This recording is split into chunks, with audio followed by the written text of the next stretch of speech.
pollinating one species of trees. Kinakain lang to. Try mo.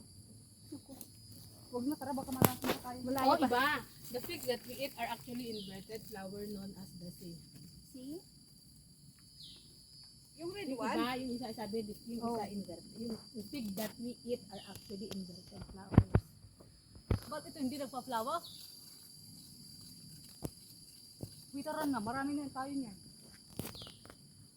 Dami din sa ano. Sa ano.